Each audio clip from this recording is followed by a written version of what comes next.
मेरा नाम हरमन है।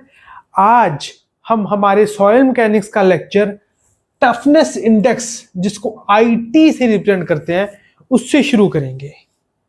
अब ये आईटी जिसको हम टफनेस इंडेक्स कह रहे हैं, ये रिप्रेजेंट किस चीज को करता है? ये रिप्रेजेंट करता है कि प्लास्टिक लिमिट पर हमारे सॉइल की स्ट्रेंथ कितनी है, उस चीज को ये रिप्रेजेंट करता है। It represent strength of soil eight its plastic limit. ठीक है। अब स्ट्रेंथ को डिनोट करने के लिए, स्ट्रेंथ को पहचानने के लिए एक पैरामीटर, एक इंडेक्स जो हमने पहले से पढ़ रखा है, वो क्या है? हिंट मैं आपको देता हूं। हमने वो पढ़ा था जब हम लिक्विड लिमिट पढ़ रहे थे। हमने ये कहा था कि अगर उस इंडेक्स की वैल्यू ज्यादा है तो सेम वाटर कंटेंट के corresponding shear strength of soil कम होगी। आ गया याद? बिल्कुल सही, मैं फ्लो इंडेक्स की बात कर रहा हूं। Right. Flow index indirectly strength को रिप्रेजेंट कर रहा था। जितना ज्यादा फ्लो इंडेक्स, उतनी शीयर स्ट्रेंथ कम एट सेम वाटर कंटेंट। और इसके वाइस वर्सा भी, अगर फ्लो इंडेक्स कम होगा तो शीयर स्ट्रेंथ ज्यादा होगी। मतलब अगर ये टफनेस इंडेक्स सीधी तरह प्लास्टिक लिमिट पर अगर स्ट्रेंथ को डिनोट कर रहा है, तो अगर मैंने टफनेस इंडेक्स में स्ट्रेंथ को लेके आना है फ्लो इंडेक्स की मदद से, क्योंकि स्ट्रेंथ अभी तक हमने फ्लो इंडेक्स के विद रिस्पेक्ट टू पढ़ी है, तो फ्लो इंडेक्स की मदद से अगर मैंने टफनेस इंडेक्स का फॉर्मूला लिखना है, तो ये तो डायरेक्टली स्ट्रेंथ को बताता है और आईएफ फ्लो इंडेक्स इनवर्सली बताता है। तो मतलब इस टफनेस इंडेक्स के फॉर्मूला में आईएफ को डिनोमिनेटर में लिखना पड़ेगा मेरे को, क्योंकि आईएफ जितना कम उतनी स्ट्रेंथ ज्यादा। तो ये आईएफ जितना कम होगा उतनी इस पैरामीटर, जो भी मैं टफनेस इंडेक्स की वैल्यू लिखूंगा, उस पैरामीटर की वैल्यू ज्यादा होगी और तभी टफनेस इंडेक्स ज्यादा होगा। टफनेस इंडेक्स ज्यादा ये डिनोट करता है कि स्ट्रेंथ ऑफ सॉइल ज्यादा एट इट्स प्लास्टिक लिमिट। अब बारी बारी में प्लास्टिक लिमिट कह रहा हूं, तो प्लास्टिसिटी को अच्छे से रिप्रेजेंट करने वाला जो इंडेक्स हमने पढ़ा है वो क्या है? Plasticity index. तो यहां पर डिनोमिनेटर में तो मैंने आईएफ लिखा है और न्यूमरेटर में मैं लिखूंगा आईपी। ये बन गया मेरा टफनेस इंडेक्स का formula. IT toughness index is equal to IP by IF. That is, it is the ratio of plasticity index of the soil to the flow index of the soil. अब इसकी range, अगर मैं toughness index की range की बात करूं, वो 0 से 3 के बीच में लाई करती है। और अगर टफनेस इंडेक्स किसी भी सॉइल का लेस देन 1 हो, then it is considered to be easily breakable at its plastic limit. If toughness index is less than 1, then it is considered, it मतलब soil, it is considered to be easily breakable,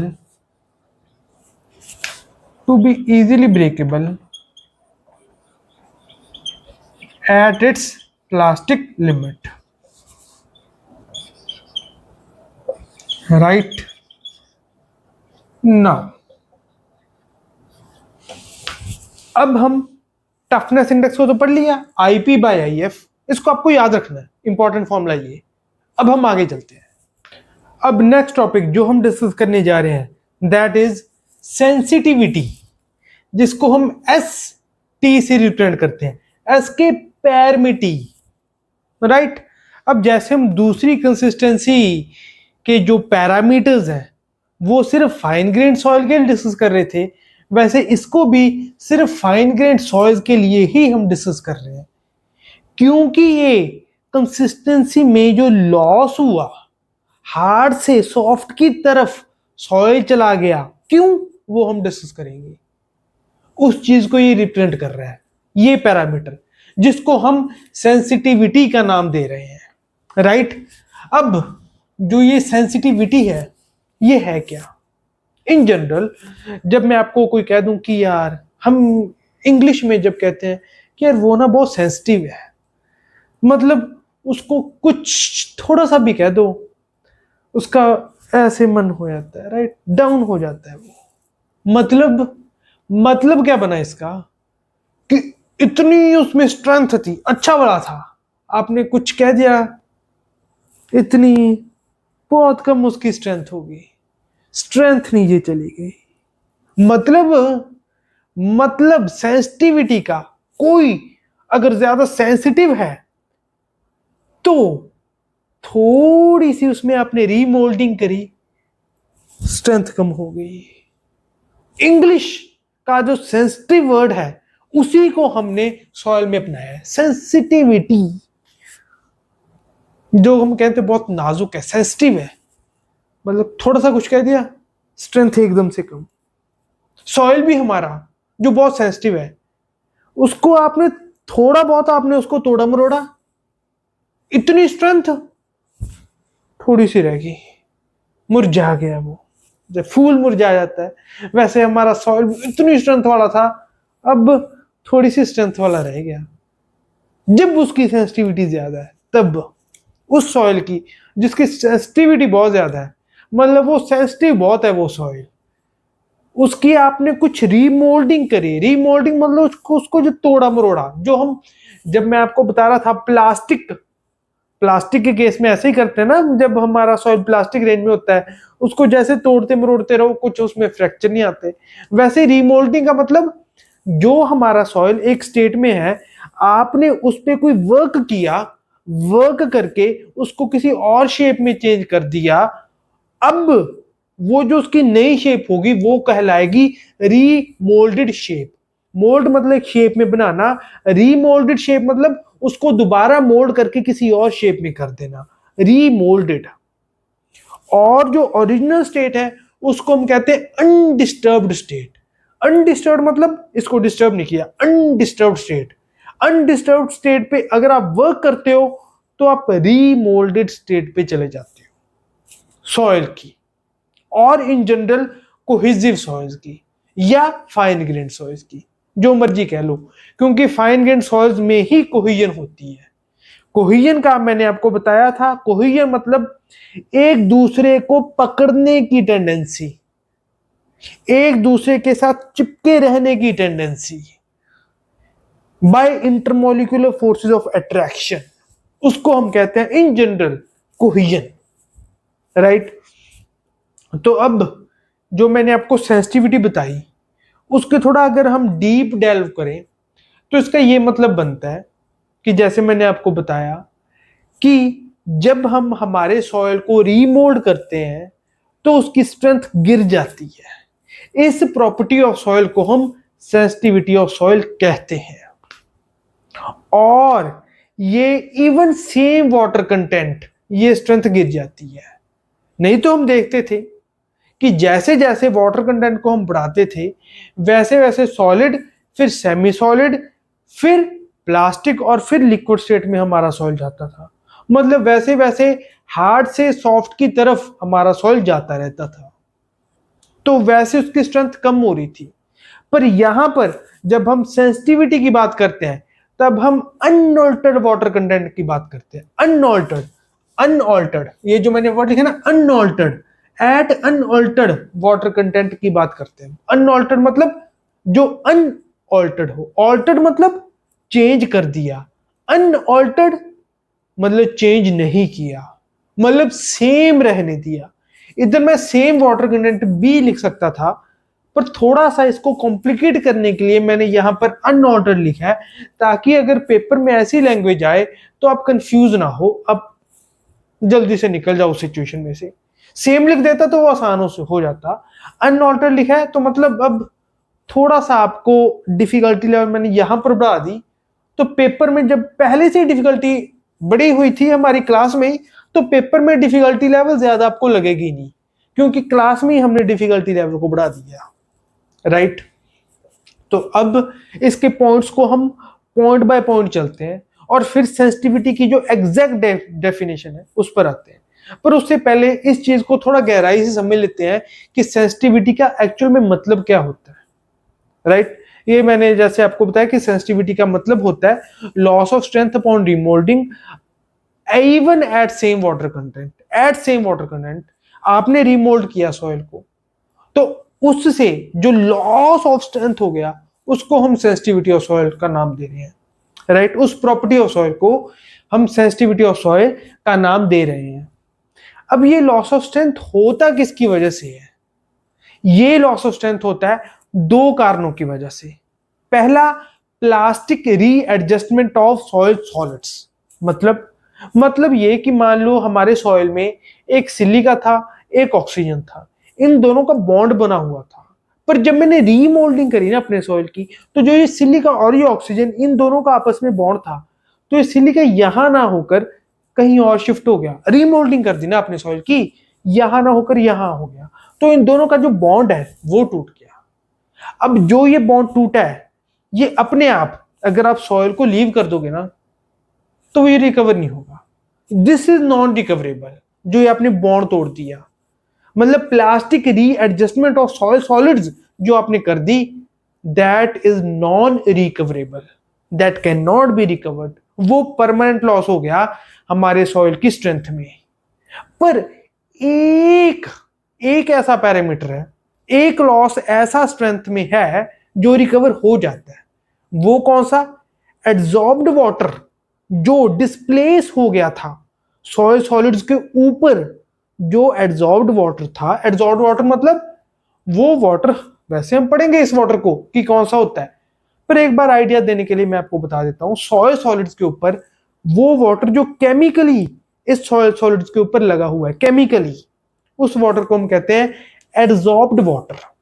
अब जब हमने remoulding करी ना, तब जो ये adsorbed water है ये भी डिस्प्लेस हो गया, कहीं और चला गया, राइट। इस सॉइल सॉलिड से डिस्प्लेस होकर कहीं चला गया। पर जब आप सॉइल को आपने डिस्टर्ब कर दिया, रिमोल्ड कर दिया, अब आप कुछ देर के लिए सॉइल को छोड़ दोगे ना, तो ये जो डिस्प्लेस हो गया था ना एड्सॉर्ब्ड वाटर, ये दोबारा सॉइल सॉलिड के ऊपर लग जाएगा। इसीलिए ये जो लॉस ऑफ स्ट्रेंथ है, दिस इज रिकवरेबल।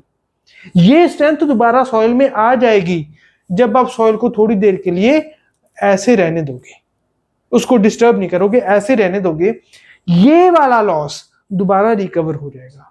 पर जो plastic readjustment of soil solids वाला लॉस था, वो रिकवरेबल नहीं होगा, ये वाला हो जाएगा। एक हो रहा है एड्सॉर्ब्ड वाटर वाला हो रहा है, और plastic readjustment of soil solids वाला लॉस रिकवर नहीं हो रहा। ठीक है, अब पॉइंट बाय पॉइंट हम चलते हैं, फिर जो एग्जैक्ट सेंसिटिविटी की डेफिनेशन है उस पर आते हैं, राइट। सेंसिटिविटी जिसको हम एसटी से रिप्रेजेंट कर रहे हैं, और मैंने आपको बताया ये इसका जो रेलेवेंस है, this is only for fine grain soil, या जिसको कोहेसिव सॉइल्स का नाम भी दे देते हैं। ठीक है, नाउ सेंसिटिविटी ये किस चीज को रिप्रेजेंट करती है? It represents loss of strength upon remoulding. This loss occurs even at same water content. जैसे मैंने आपको बताया सेम वाटर कंटेंट पे ये लॉस हो जाता है। ठीक है, इट हैपेंस ड्यू टू किसकी वजह से? Plastic readjustment of soil solids. जैसे मैंने आपको बताया ये नॉन रिकवरेबल होता है। एंड दूसरा कंपोनेंट इस लॉस का क्या है? डिस्प्लेसमेंट ऑफ एड्सॉर्ब्ड वाटर, ये रिकवरेबल होता है। ठीक है, अब जो सेंसिटिविटी की एग्जैक्ट डेफिनेशन है, that is it is defined as unconfined. जो ये मैंने QU लिखा है ना, QU रिप्रेजेंट करता है अनकन्फाइंड कंप्रेसिव स्ट्रेंथ।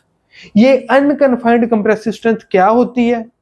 ये हम शीयर स्ट्रेंथ वाले चैप्टर में पढ़ेंगे, बहुत आगे चल के है ये शीयर स्ट्रेंथ वाला चैप्टर, उसमें पढ़ेंगे।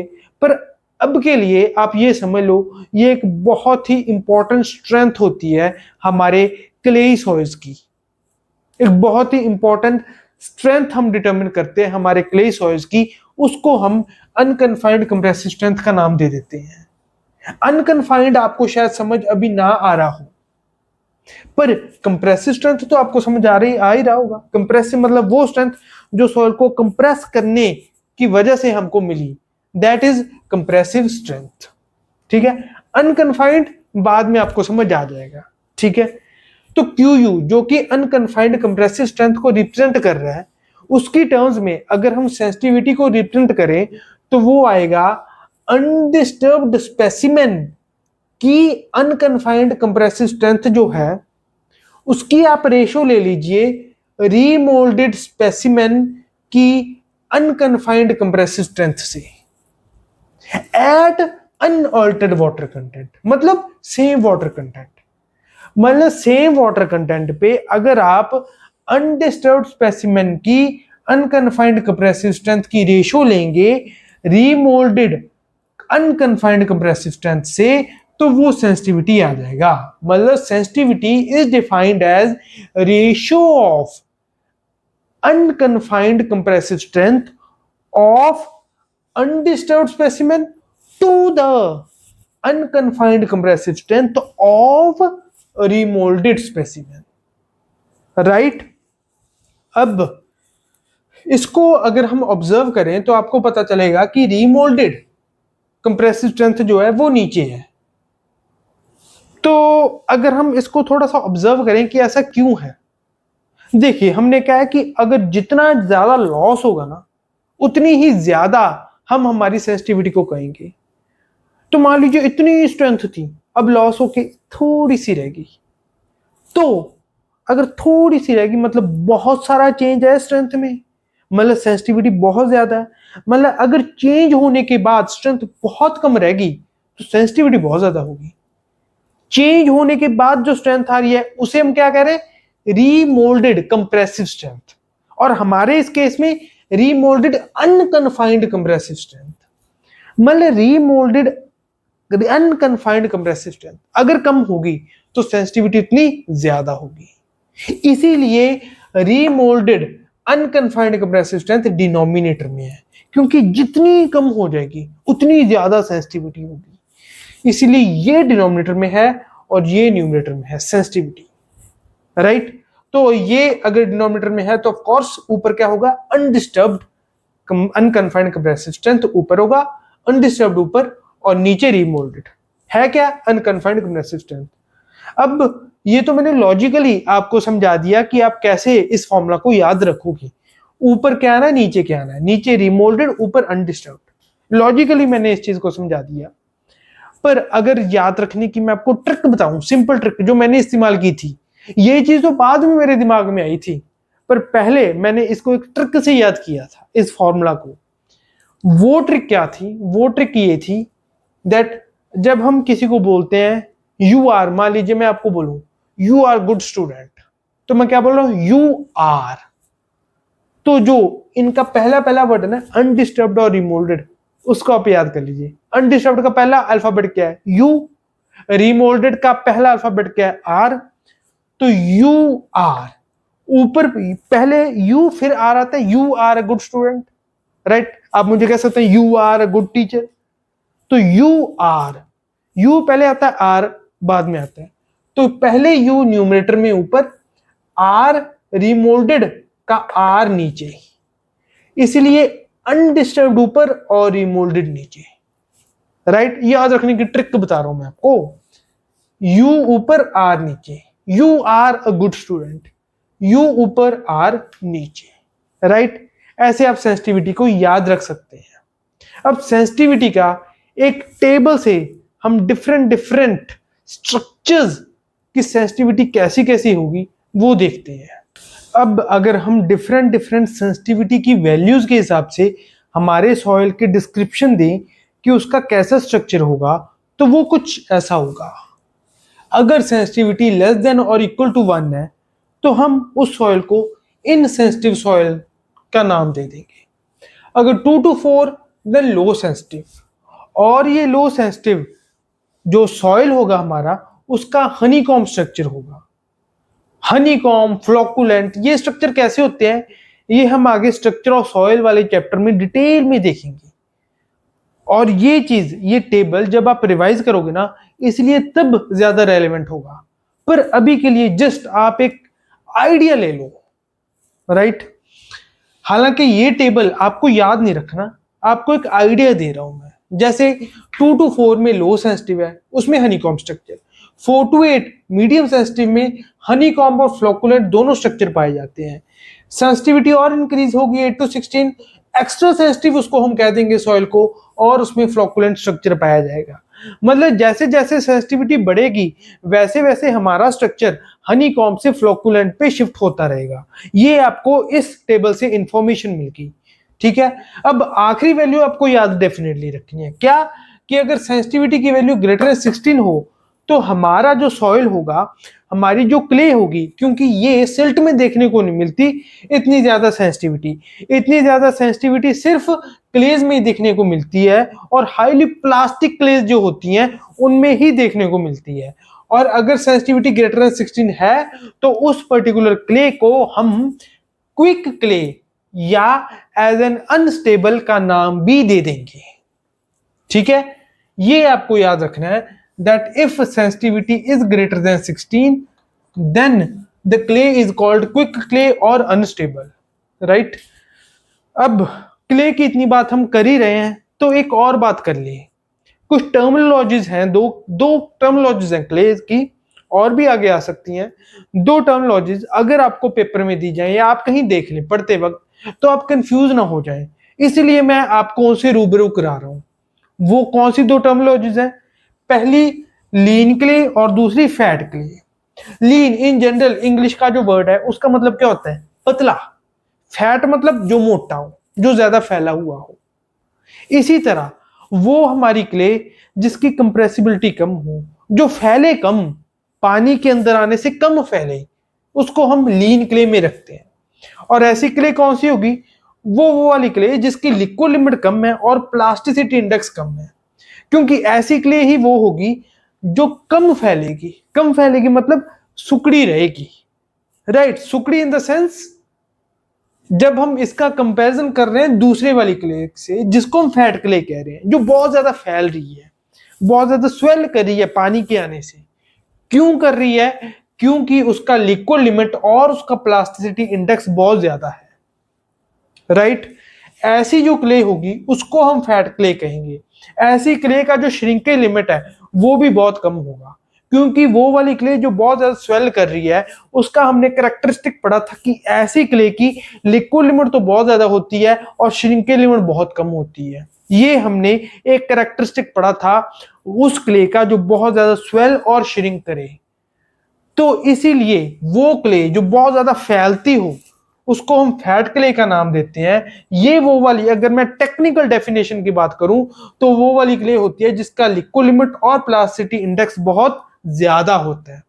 और इसके उलट अगर लिक्विड लिमिट और प्लास्टिसिटी इंडेक्स किसी क्ले का कम हो तो हम उस क्ले को लीन क्ले का नाम देते हैं, राइट। नाउ अब हम एक और चीज पढ़ ले, यहां पर जगह नहीं है तो मैं बोर्ड इरेज करके आपको एक और टाइप की सेंसिटिविटी, एक और टाइप के सॉइल से रूबरू कराता हूं जिसकी सेंसिटिविटी लेस देन और इक्वल टू 1 होगी। मैंने आपको बता दिया कि ऐसे सॉइल को हम इनसेंसिटिव कहेंगे, पर सवाल अब यहां पर यह उठता है कि सेंसिटिविटी क्या किसी सॉइल की लेस देन 1 इक्वल टू हो सकती है?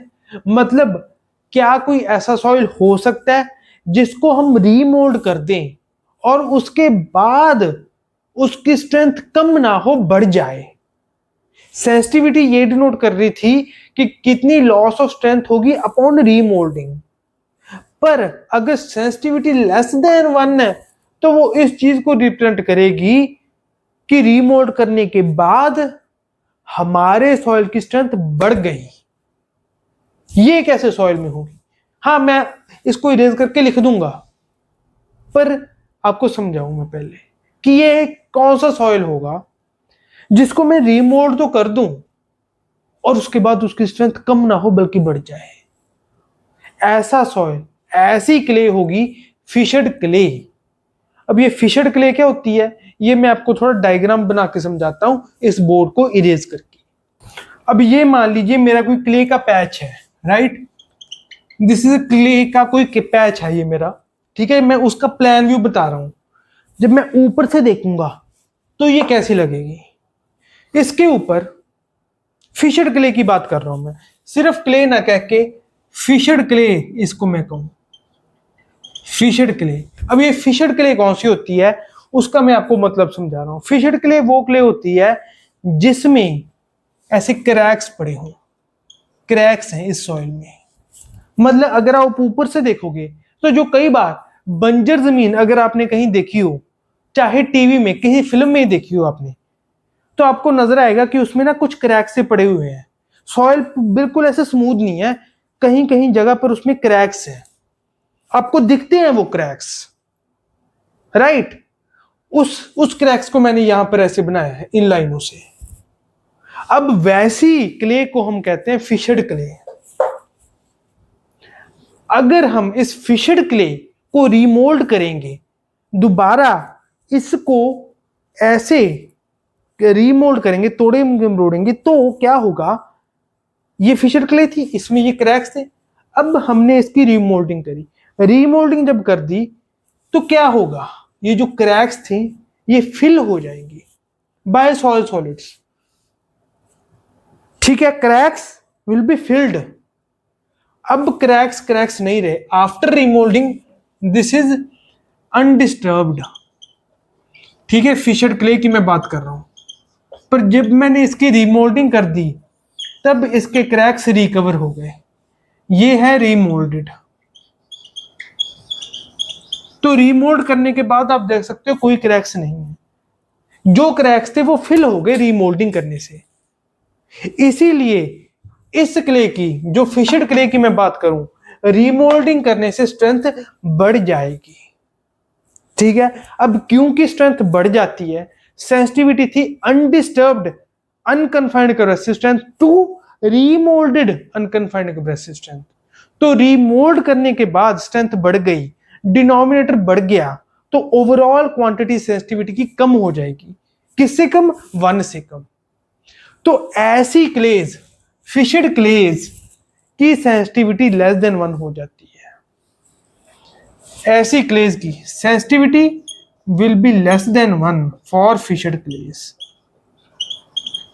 क्योंकि क्रैक्स भर गए अब, इसीलिए, राइट। तो ये मैंने आपको बता दिया। और सेंसिटिविटी अगर इक्वल टू 1 हो रही है तो मतलब कोई ऐसी हमारा सॉइल है, प्रोबेबली वो सिल्टी होगी, क्ले नहीं, क्योंकि क्ले की तो सेंसिटिविटी कम होगी ही होगी, मतलब सेंसिटिविटी उसकी कुछ ना कुछ होगी ही, स्ट्रेंथ उसकी कम होगी ही होगी।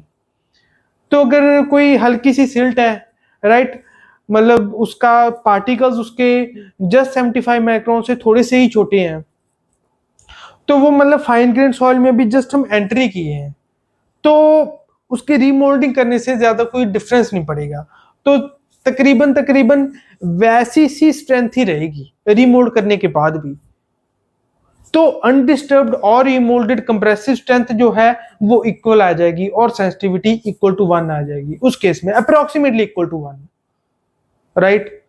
तो उस केस में इक्वल टू 1 भी हो सकती है, और लेस देन 1 फिशड क्लेज में ही होगी, और किसी क्ले में हो और किसी सॉइल में हो ये पॉसिबल नहीं है, राइट। अब हम चलते हैं आगे। अब जो सेंसिटिविटी है वो तो डिनोट कर रही थी कि रीमोल्ड करने के बाद मेरे सॉइल की स्ट्रेंथ कितनी लॉस्ट कर जाएगी, राइट। या मैं ये कह दूं that sensitivity denotes the degree of disturbance of sample upon remoulding. जितना मैंने अपने सैंपल को डिस्टर्ब कर दिया उतना वो रीमोल्ड भी होगा। तो मैं ये भी कह सकता हूं that sensitivity denotes the degree of disturbance of sample upon remoulding. ठीक है, और जैसे मैंने आपको पहले बताया था कि जब मैं अपने सैंपल को अनडिस्टर्ब छोड़ दूंगा, रीमोल्ड करने के बाद कुछ टाइम के लिए मैंने अपने सैंपल को अनडिस्टर्ब छोड़ दिया, मतलब उसको वैसे रहने दिया, अब उसको छेड़ा नहीं, उसको रीमोल्ड कर दिया मैंने, अब उसको वैसे ही छोड़ रहा हूं, अब थोड़ी देर के लिए मैं उसको वैसे ही छोड़ रहा हूं, अनडिस्टर्ब छोड़ रहा हूं। अब जब मैं उसको अनडिस्टर्ब छोड़ दूंगा ना, तो टाइम के साथ कुछ उसकी स्ट्रेंथ वापस आ जाएगी। कुछ कुछ शब्द मैंने इस्तेमाल किया है, सारी नहीं, कुछ स्ट्रेंथ। कुछ स्ट्रेंथ कौन सी? जो मैंने आपको बताई थी, जो एड्सॉर्ब्ड वाटर डिस्प्लेस हो गया था वो अब दोबारा उसकी सरफेस पे लग जाएगा। वो उसकी जो स्ट्रेंथ थी, जो एड्सॉर्ब्ड वाटर के डिस्प्लेस होने से कम हो गई थी, वो अब दोबारा हो जाएगी, दोबारा आ जाएगी।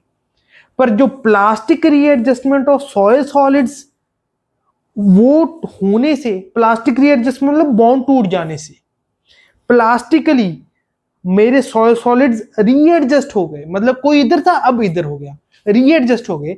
जो प्लास्टिक रीएडजस्टमेंट और सॉइल सॉलिड्स से स्ट्रेंथ कम हुई थी वो रिकवर नहीं होगी, तो इसलिए पार्शियली मेरी जो स्ट्रेंथ लूज हुई थी वो रिकवर हो जाएगी। अब इस स्ट्रेंथ को, इस प्रॉपर्टी ऑफ सॉइल को कि टाइम के साथ सैंपल को अनडिस्टर्ब छोड़ने से जो पार्शियली मेरी स्ट्रेंथ रिकवर हो जाती है एट सेम वाटर कंटेंट, उसको हम थिक्सोट्रोपी का नाम देते हैं, थिक्सोट्रोपी। और ध्यान दीजिए, ये सारी कहानी सेंसिटिविटी, थिक्सोट्रोपी, सारी कहानी एट सेम वाटर कंटेंट पे चल रही है, सेम वाटर कंटेंट पे। देखिए, the lost strength upon remoulding is partially recovered with time if a sample is left undisturbed.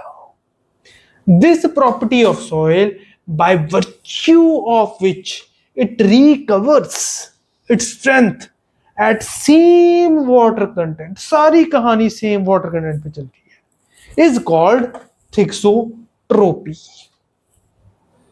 Right? अब जितनी ज्यादा रीमोल्ड करने के बाद स्ट्रेंथ कम होगी उतनी ही ज्यादा थिक्सोट्रोपी भी होगी। मतलब जितनी ज्यादा स्ट्रेंथ लूज कर जाएगी रीमोल्डिंग करने के बाद, तब जब आप कुछ देर के लिए सॉइल को अनडिस्टर्ब छोड़ दोगे तो जो गेन ऑफ स्ट्रेंथ है वो भी ज्यादा होगी। राइट? और इसका उल्टा वाइस वर्सा भी इसका ट्रू है। मतलब रीमोल्ड करने के बाद अगर लॉस ऑफ स्ट्रेंथ कमी हुई है, मतलब पहले इतनी थी अब इतनी है, थोड़ी सी ही कम हुई है, तो जो गेन होगा स्ट्रेंथ का वो भी थोड़ा ही होगा। राइट? इसे हम कहते हैं vice versa. The more the strength is lost more will be thixotropy and vice versa. Right? अब स्ट्रेंथ के जो उसने दोबारा गेन कर रहा है, रीगेनिंग ऑफ स्ट्रेंथ जो है, उसको हम हार्डनिंग कह देते हैं।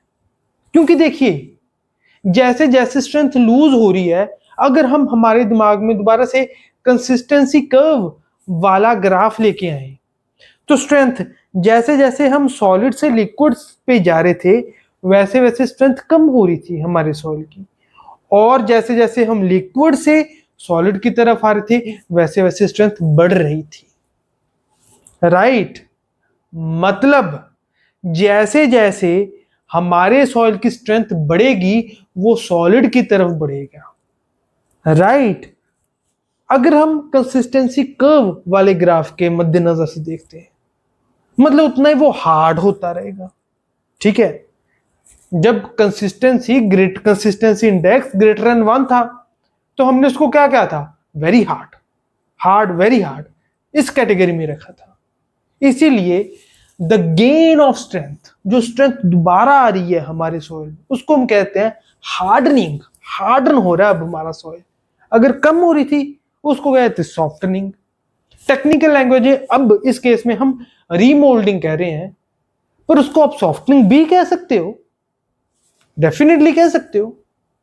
किसी ने अभी तक कहा नहीं पर आप कह सकते हो। पेपर में हो सकता है ऐसी वर्डिंग आ जाए, क्योंकि मतलब उसका इन्फ्रेंस तो वही बनता है ना। राइट?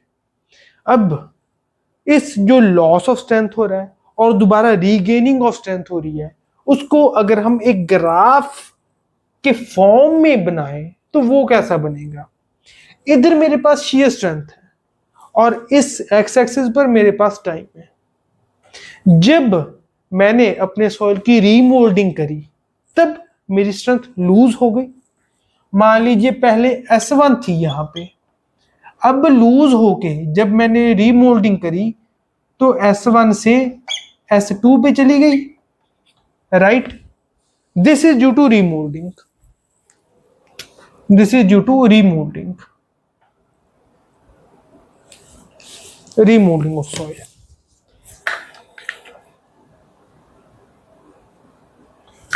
रीमोल्डिंग मोल्डिंग, उसकी वजह से ये हो रही है।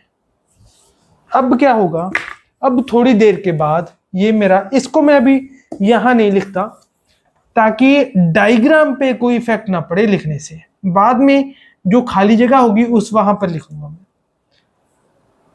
मैंने अपने सॉइल को रीमोल्ड किया, स्ट्रेंथ कम हो गई। अब मैंने कुछ देर के लिए अपने सॉइल को छोड़ दिया, अनडिस्टर्ब रख दिया, तो स्ट्रेंथ दोबारा से आएगी, रीगेनिंग ऑफ स्ट्रेंथ होगी, यहां तक पहुंच जाएगी। हाँ, कुछ पार्ट जो स्ट्रेंथ का होगा वो रीगेन नहीं होगा, ये परमानेंटली लूज हो गया due to plastic readjustment of soil solids, जो बॉन्ड टूट गए उनकी वजह से। अब फिर अगर मैं अपने सॉइल को रीमोल्ड करता हूं तो फिर से इसकी स्ट्रेंथ कम हो जाएगी। फिर अगर इसको अनडिस्टर्ब छोड़ देता हूं तो इसकी फिर से हार्डनिंग हो जाएगी, फिर रीमोल्डिंग, फिर हार्डनिंग, ये प्रोसेस रिपीट होता रहेगा, राइट। ये जरूरी नहीं है कि यहां S2 तक ही मैं रिड्यूस कर सकता हूं, इससे नीचे भी रिड्यूस कर सकता हूं, S2 से नीचे, या इससे कम भी रिड्यूस कर सकता हूं। ये तो मैंने आपको दिखाने के लिए एक जैसा तकरीबन बना दिया। ये तो देखिए बनने में भी, जब इधर से इधर गया फिर रिमोल्ड किया तो ये S2 से भी कम आ गया, आ सकता है, कोई बड़ी बात नहीं है। ये तो इस पे डिपेंड करेगा कि आप कितना रिमोल्ड कर रहे हो आप अपने सॉइल को, राइट। ये जो है, ये वाली चीज, ये परमानेंटली मेरी स्ट्रेंथ लूज हो रही है। This is representing permanent loss of strength, permanent loss of strength. ये जो मेरे पास वर्टिकल वर्टिकल है, राइट, वर्टिकल, ये रिप्रेजेंट कर रहे हैं मेरे permanent loss of strength due to plastic readjustment of soil solids. और ये जो हार्डन हो गया मेरा सॉइल, यहां से यहां तक स्ट्रेंथ दोबारा आ गई, दिस इज कॉल्ड हार्डनिंग। ये हुआ है ड्यू टू जो डिस्प्लेस हो गया था एब्जॉर्ब वाटर, वो दोबारा आके हमारे सॉइल सॉलिड्स पे लग गया, वो हार्डनिंग हो रही है, right. This is hardening, this is hardening, this is hardening, ये वाली, ये वाली, ये वाली, this is hardening, this is hardening, right, and this is remoulding. जो ये मेरा सॉइल नीचे आ रहा है, दिस इज रीमोल्डिंग।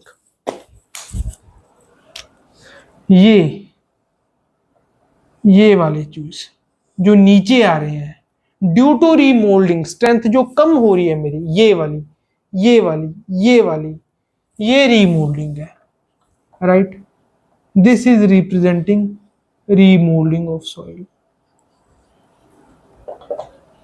पहले अगर मैं इस ग्राफ को दोबारा से समराइज करूं, पहले मैंने रीमोल्डिंग करी, फिर हार्डनिंग हुई सॉइल की, कुछ ये वाला पार्ट रिकवर नहीं हो पाया because it is due to breaking of bond, plastic readjustment of soil solids, इधर से इधर तक।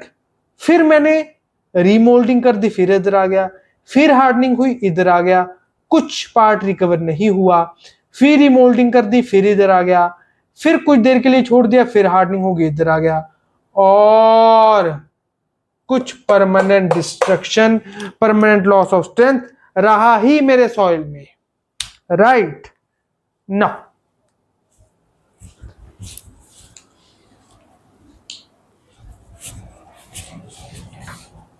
अब इससे आगे हम अपने अगले लेक्चर में कंटिन्यू करेंगे, right. Thank you very much.